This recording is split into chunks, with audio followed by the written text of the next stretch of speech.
할렐루야. 자, 우리 하나님 말씀 보겠습니다. 창세기 27장 1절부터 우리 13절까지 말씀입니다. 자, 우리 한 절 한 절씩 교독하겠습니다. 이삭이 나이가 많아 눈이 어두워 잘 보지 못하더니 맏아들 에서를 불러 이르되 내 아들아 하매 그가 이르되 내가 여기 있나이다 하니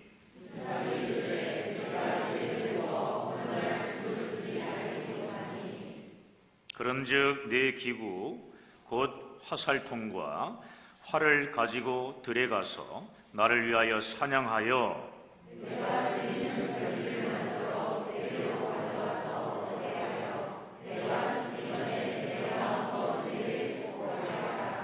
이삭이 그의 아들 에서에게 말할 때에 리브가가 들었더니 에서가 사냥하여 오려고 들로 나가매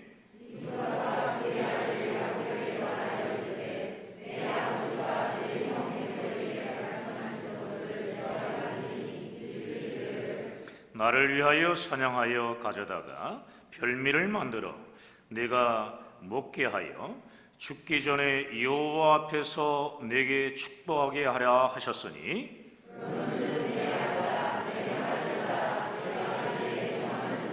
염소떼에 가서 거기서 좋은 염소 새끼 2마리를 내게로 가져오면 내가 그것으로 내 아버지를 위하여 그가 즐기시는 별미를 만들리니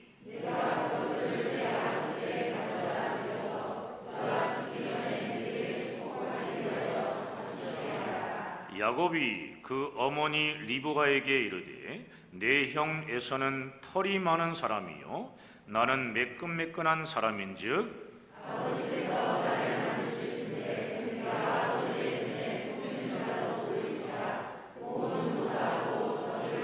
함께 하겠습니다. 어머니가 그에게 이르되 내 아들아 너의 저주는 내게로 돌리니 내 말만 따르고 가서 가져오라. 아멘. 우리 서로 앞뒤적으로 교제합시다. 잘 되고 있습니다. 하나님이 하시면 다 됩니다. 사랑하는 여러분, 사실 오늘 이 본문의 내용은 우리들에게 많은 의문을 품게 합니다. 아버지가 아들에게 축복하는 축복이 도대체 무엇이길래 아내는 남편을 속이고 자식은 아버지와 형제를 속이는가 하는 것입니다. 성경은 서로 속고 속이는 이 사건을 왜 이토록 자세히 기록하고 있는가라는 거예요. 여러분, 하나님은 우리에게 무엇을 가르쳐 주시려고 이 본문을 기록하는 것일까요? 오늘 본문의 에서와 야곱은 쌍둥이 형제입니다. 에서가 장자로 태어났지만 에서는 이 장자권을 소홀히 여겨 팥죽 한 그릇에 장자권을 동생 야곱에게 넘겨버립니다. 그 당시 사회 풍습은 장자가 축복을 받아 가문의 족장이 되는 겁니다. 그런데 하나님은 장자인 에서가 아니라 둘째 야곱을 선택했다고 이삭에게 말씀하시는데요. 자, 창세기 25장 22절과 23절입니다. 자, 우리 한음성으로 읽겠습니다. 그 아들들이 그의 태 속에서 서로 싸우는지라 그가 이르되 이럴 경우에는 내가 어찌할꼬 하고 가서 여호와께 묻자오되 여호와께서 그에게 이르시되 두 국민이 내 태중에 있구나 두 민족이 내 복중에서부터 나누리이다. 이 족속이 저 족속보다 강하겠고 큰 자가 어린 자를 섬기리라 하셨더라. 아멘.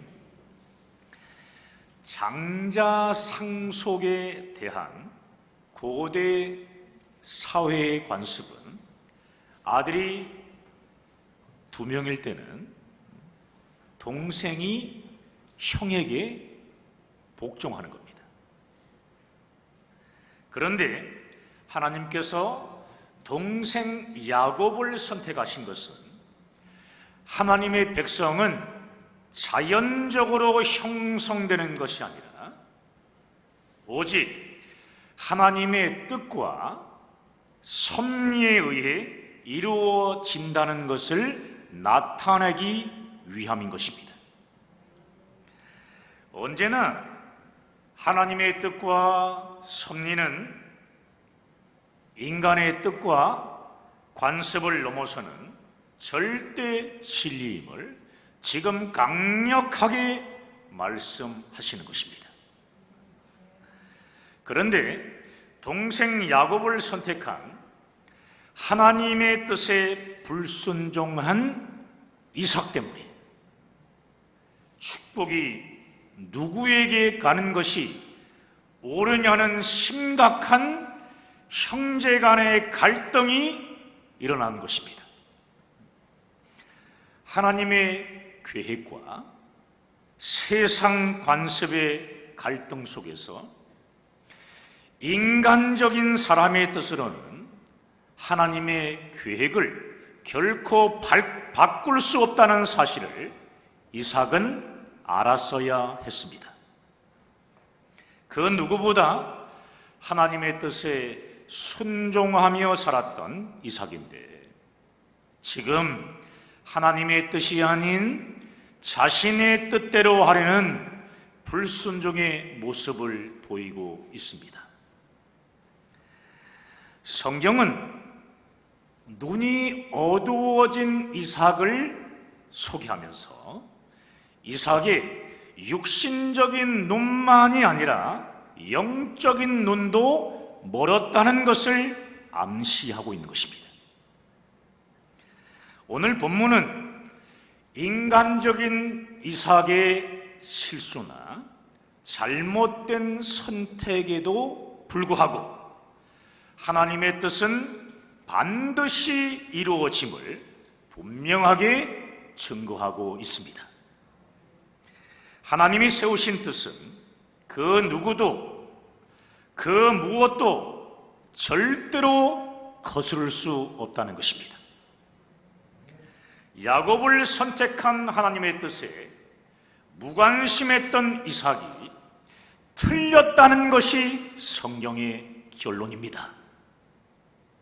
사랑하는 여러분, 좋은 영성이 무엇입니까?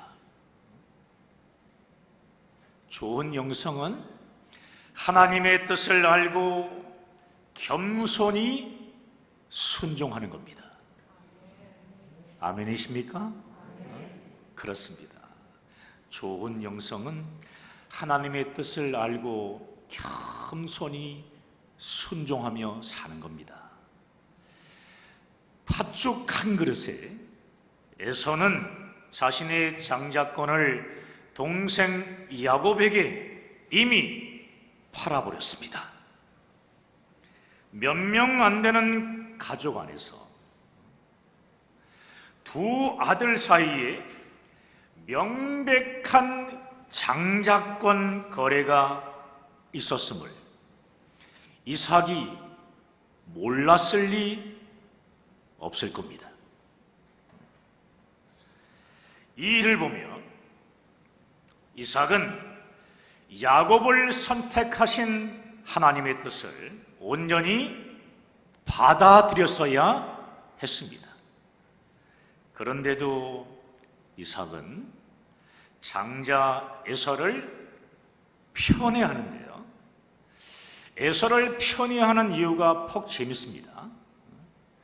뭐라고 되냐면은 에서가 사냥한 고기를 좋아하기 때문이다라는 거예요.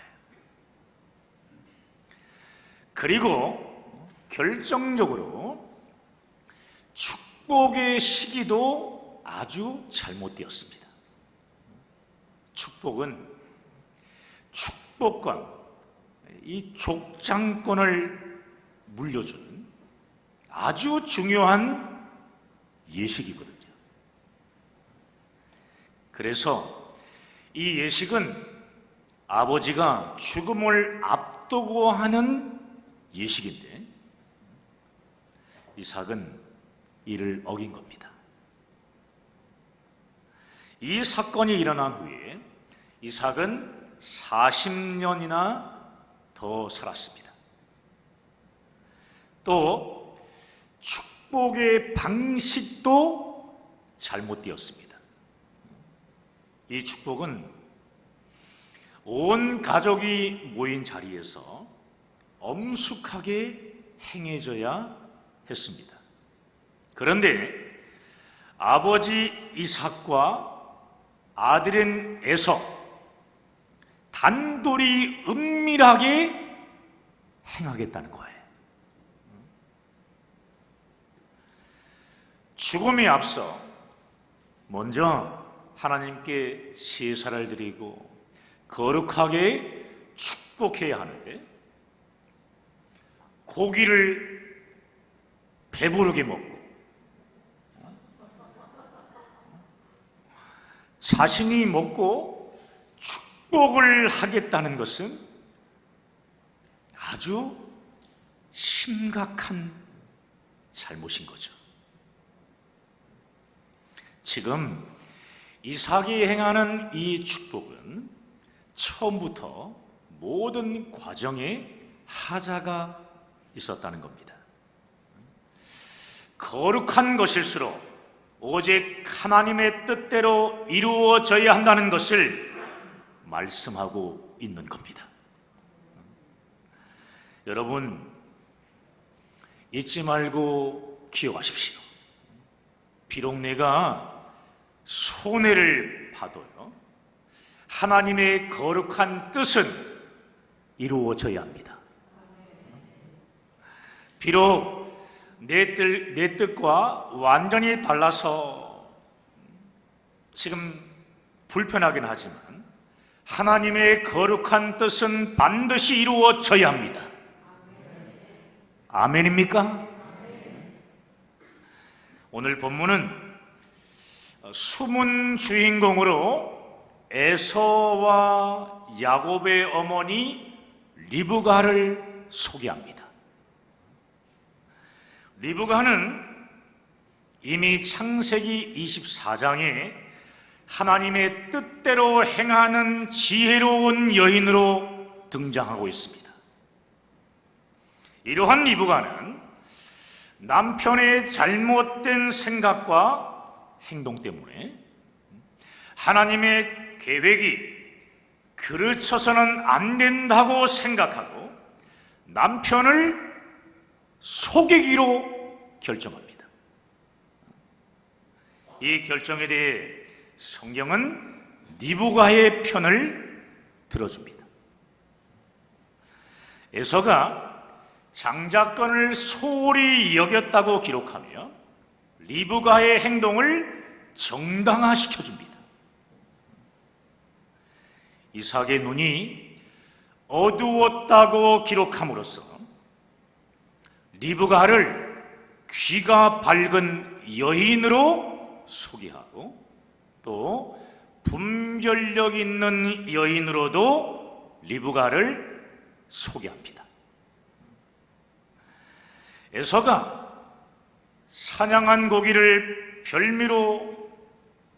별미를 만들어 오게 되면 그것을 먹고 축복하겠다고 말하자 이삭의 행동이 인간의 잘못된 실수였음을 드러냄으로써 리브가를 영적인 여인으로 소개합니다. 성경은 또한 창세기 27장 7절에서요 리브가의 중요한 말을 첨가하고 있습니다. 야곱에게 이삭의 말을 전하면서 남편 이삭이 하지 않은 말을 첨가한 거예요. 그 말이 바로 여호와 앞에서라는 말입니다. 여호와 앞에서.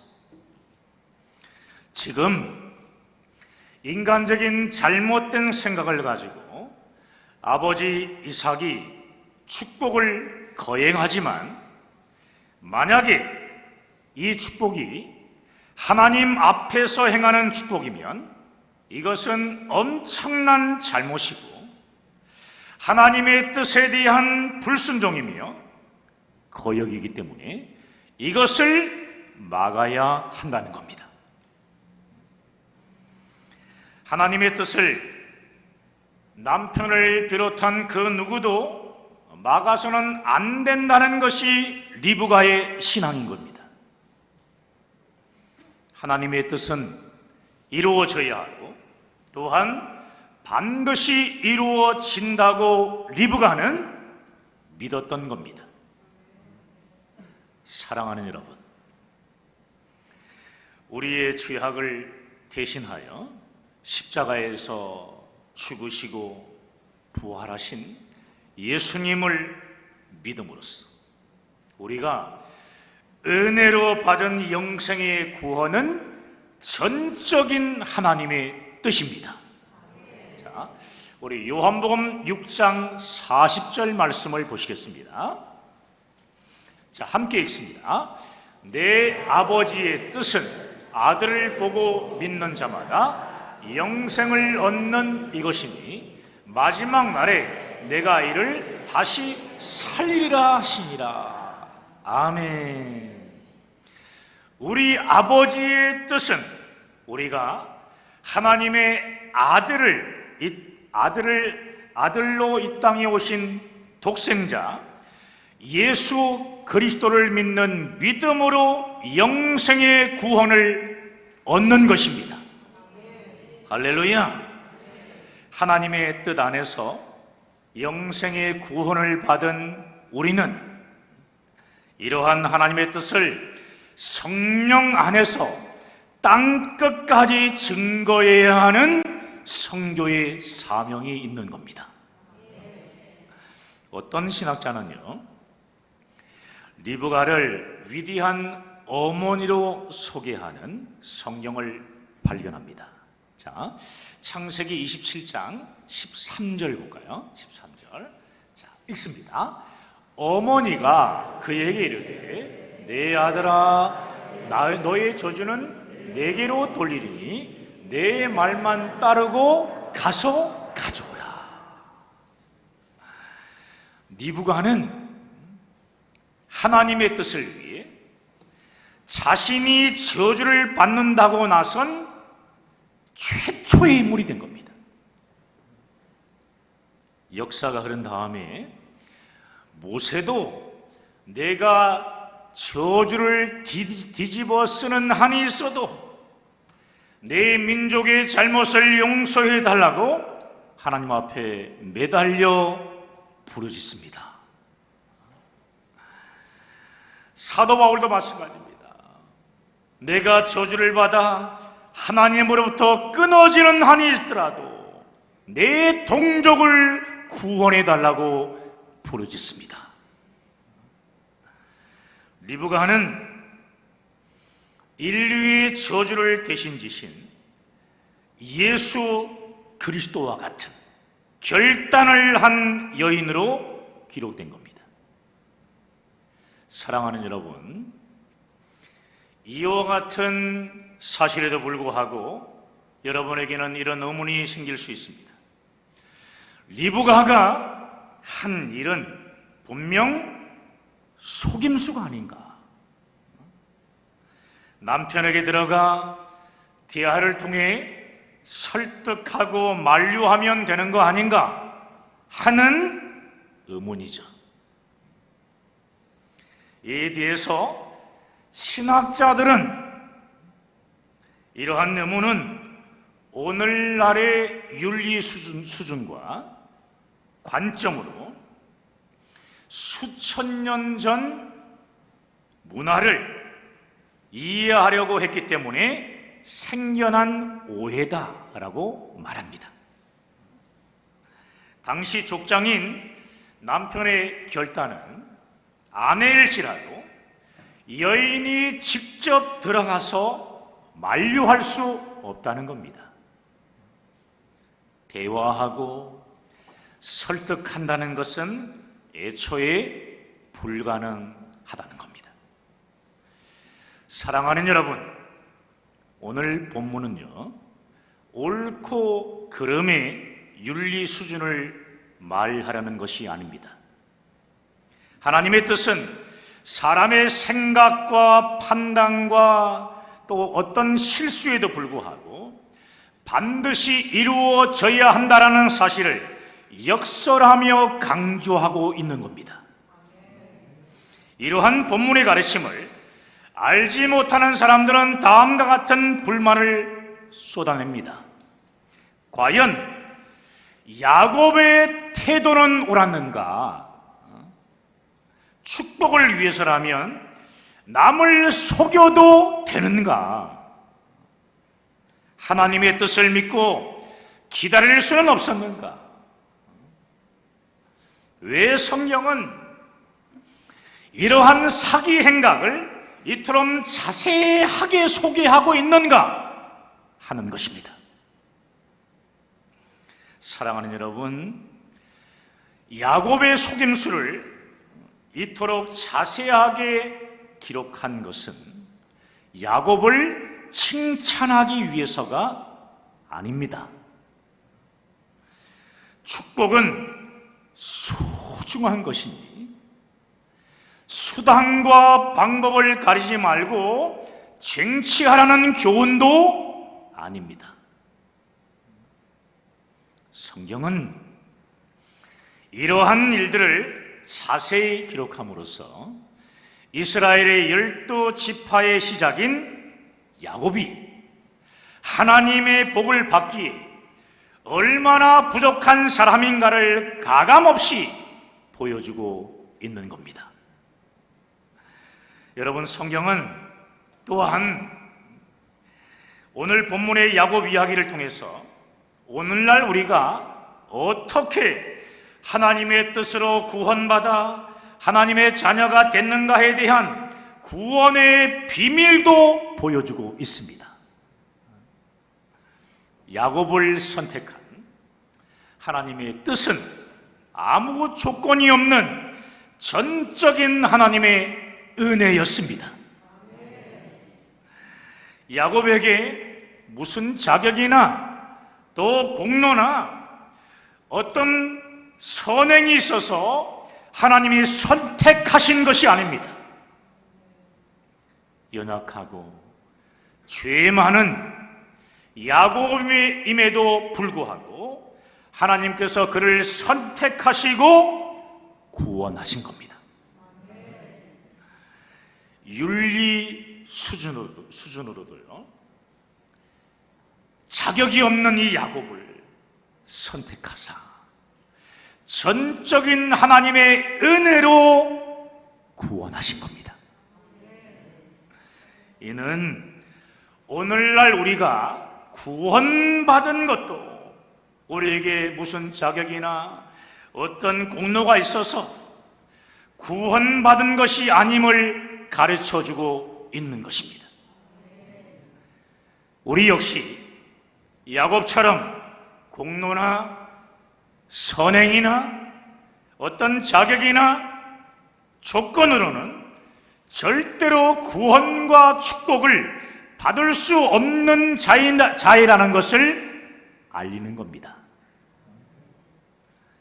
야곱을 통해 아무런 자격이 없는 우리가 오직 예수 그리스도의 대속의 은혜로 값없이 구원받은 사실을 온전히 알고 믿으라는 겁니다. 본문의 주인공인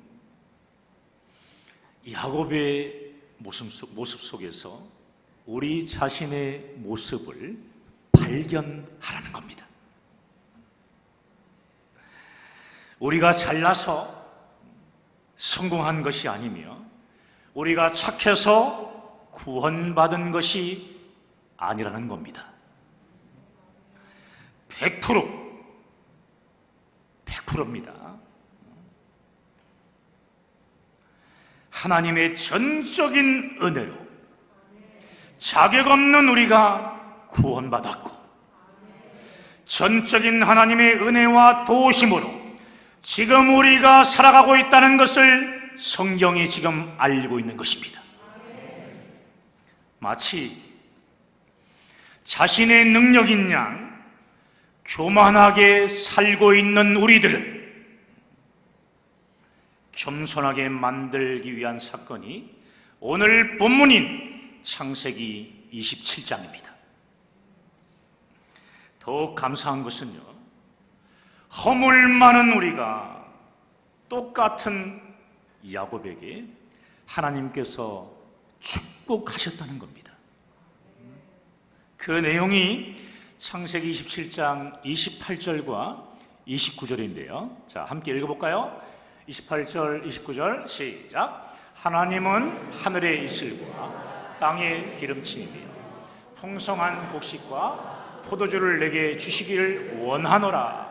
만민이 너를 섬기고 열국이 내게 굴복하리니 내가 형제들의 주가 되고 내 어머니 아들들이 내게 굴복하며 너를 저주하는 자는 저주를 받고 너를 축복하는 자는 복을 받기를 원하노라. 아멘.